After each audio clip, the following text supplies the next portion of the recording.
All right, part 5 of I Got a Porn Star for My Birthday series. Oh man, I'm so glad I can laugh about this now because the part I'm going to share with you now really hurt. And but it's a good lesson for all of us, and it needs to be said. And this is what we really need to correct right now, you guys. Men and women, please. We've got to correct this piece that I'm going to talk about now about ghosting, because otherwise there's no hope for the masculine and feminine to heal around each other.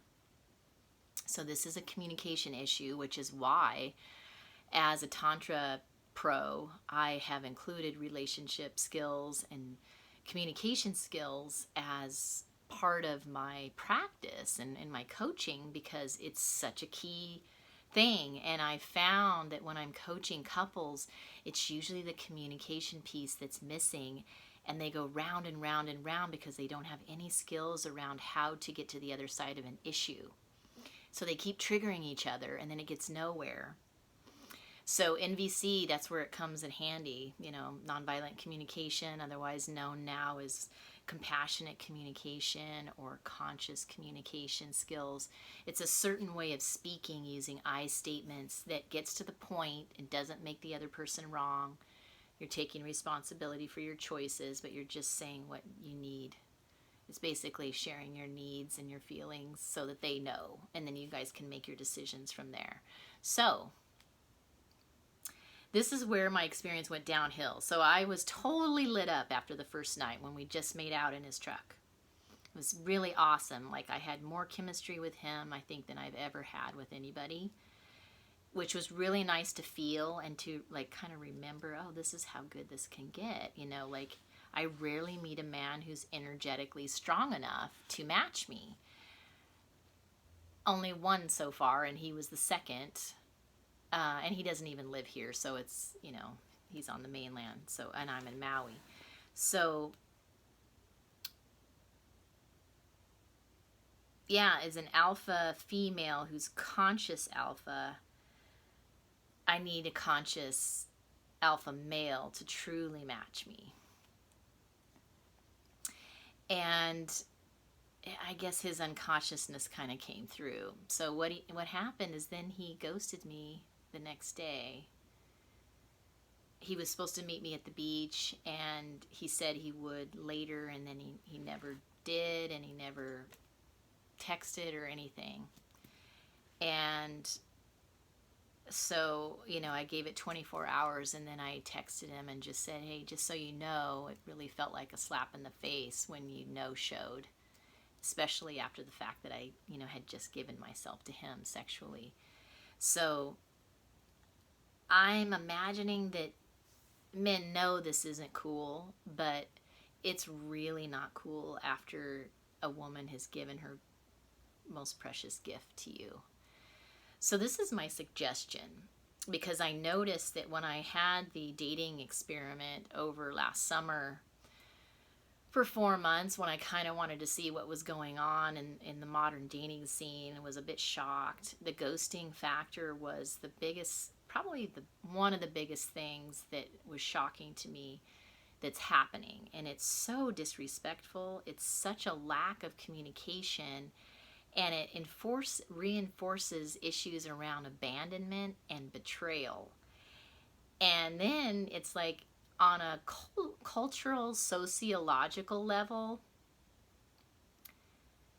if you're going to do that, men, and women do it too, I've heard from men, but I think it's more so men, because they're a little bit more rigged to just being happy with a one-night stand, and then, I guess, not wanting to deal with it later or continue. In my case, when he did that, I was shocked, because we even talked about it, and he still did it. So it made me realize, okay, even talking about it doesn't work. He's just going to do what he does. So I'm not going to open myself to intercourse, in that way. Again, I was a little bit more open to it because we had so much chemistry, but it's just too painful. And it's not worth it for a woman to take that risk and give so much of herself and then just have him like betray her and like ghost her after. So it's kind of a cowardly thing to do. It's out of integrity, and it's very painful, because it sort of sends the message of, oh, you're not even important enough for me to even say goodbye to or even communicate. Like, I'm not even going to give you lift a finger, kind of a message. And so guys, if you find that women just aren't going to play your game anymore and they're closed down and they're kind of defensive, now you know why. They know that a lot of you, especially if you're a player, just want what you want, and then you take off, and it's like, fuck that. You can go do that with a prostitute or something. Not a good-hearted woman who deserves better. So my suggestion is, don't just take off and not say anything and then like break her heart, and where she like starts to lose hope in mankind, and in men, and just like, oh God, really? It's like teenager syndrome, can't even communicate, it's just, it's so bad. And it's very telling. And then if you come across each other again, then she's just going to be like, oh, he was awful, And so you got to at least say a sentence. I mean, come on, you can do that, right? So if I were a guy, and let's just say I was a player, it's always nice to say it up front, not that you're a player, but just say, I just want you to know up front, I'm not looking to hook up with anybody in a relationship right now. I don't have the room in my life for that at this time, so I'm more than happy to play and enjoy each other, and I am probably going to need to let go after this experience or after I leave town in a week or whatever. And are you okay with that? That way she knows how to position her heart so that she can take responsibility for her choice instead of getting tricked into it and then feeling completely betrayed by the masculine. So that's the best way, if you say it up front. And of course, most men, I think, don't have the communication skills to know how to say that. So I just gave you an example. It's funny. I used to actually be the one to always do that because when I was in Texas and Tennessee, it feels like the men were kind of more geared toward partnering, and I could tell they weren't the one, and I wasn't gonna like stay with them for very long. So I would be the one to be like, I'm not looking for a relationship, but I'm more than happy to play.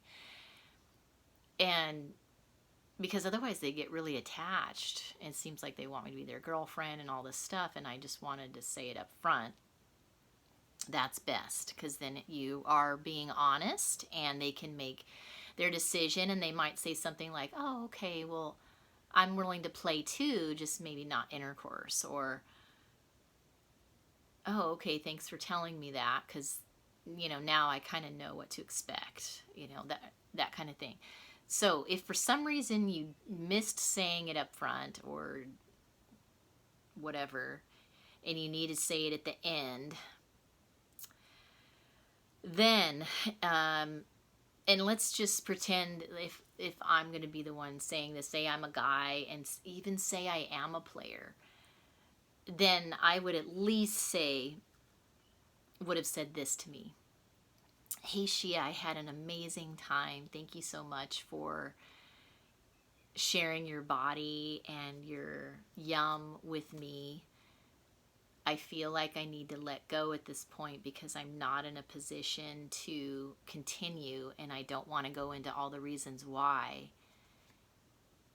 But thank you so much for sharing that sexy dance with me.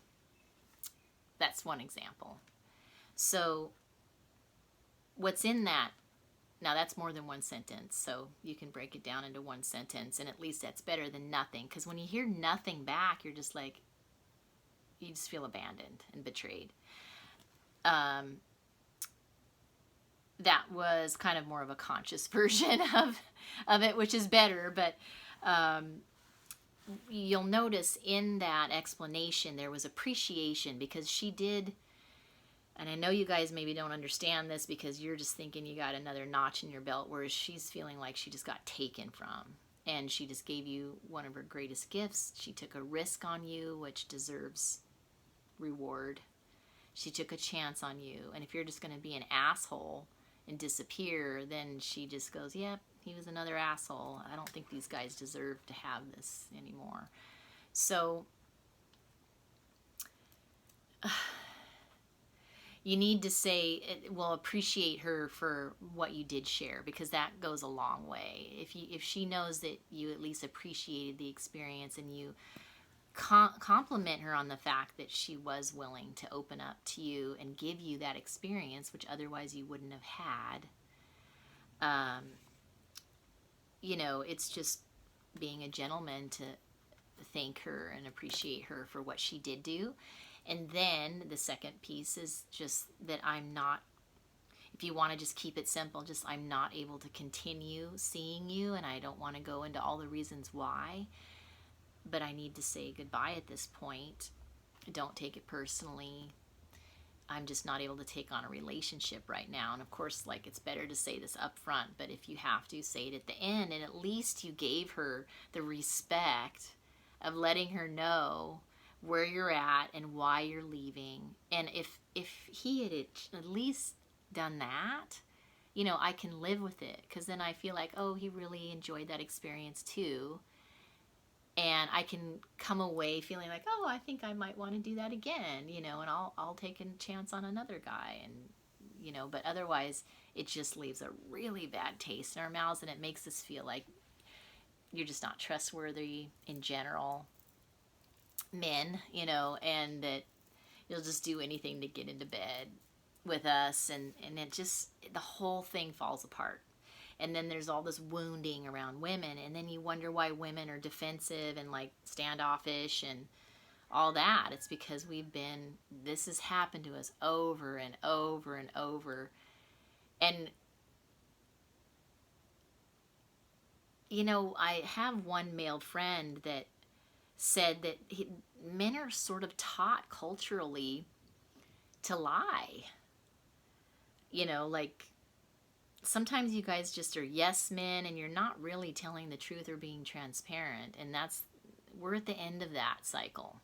You need to step up and be transparent. And if you need to get some communication skills, then please look into it, because I know in Maui, I'm really blessed. We have several practice groups around conscious communication, because it takes a while to get into your bones. So the point now where I can just do it naturally without having to think too hard about it.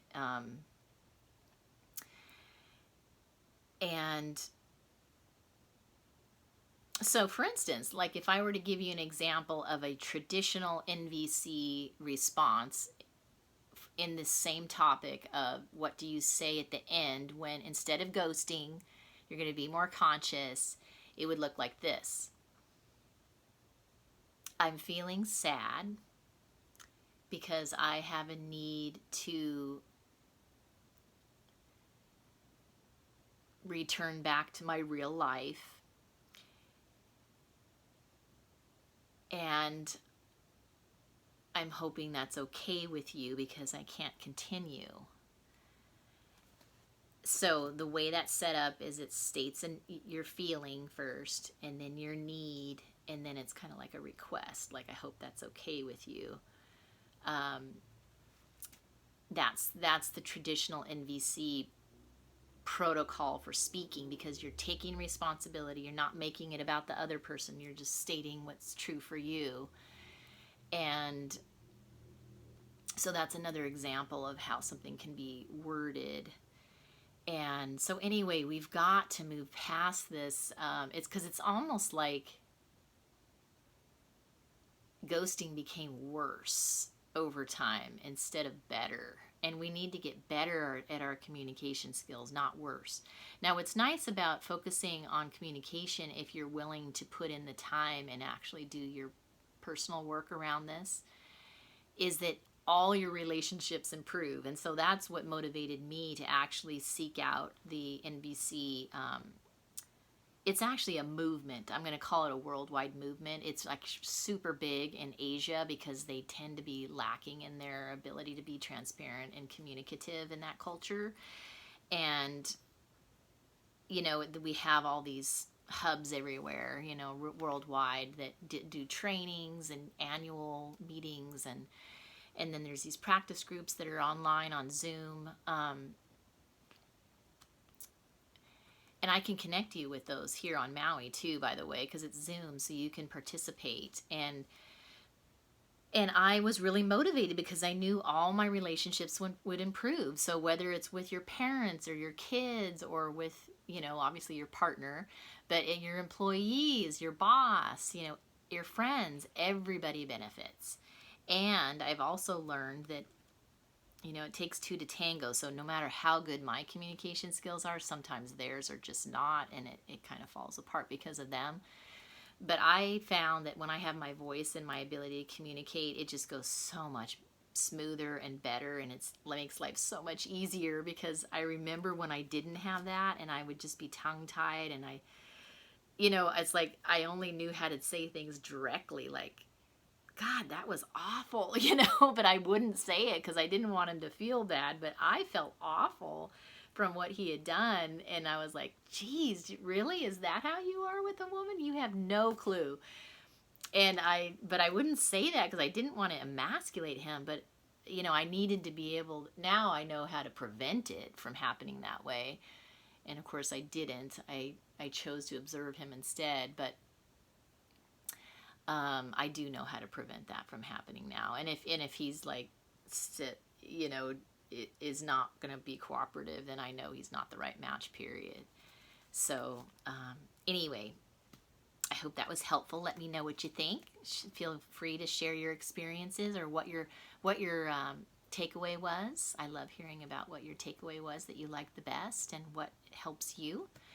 Feel free to make requests around what you'd like to hear more of, because I do live a pretty fascinating life seeing Tantra clients. And I also appreciate, you know, if this is a channel that you enjoy regularly and you appreciate these teachings, Patreon is a way that you can show your appreciation by making a monthly pledge, as small or as large as you want, or you can do a one-time pledge with the information below and by Venmo or PayPal or whatever, because I get paid really well to coach people like this, so it'd be nice to have this be sustainable, to do this on YouTube. And I will see you on the next video.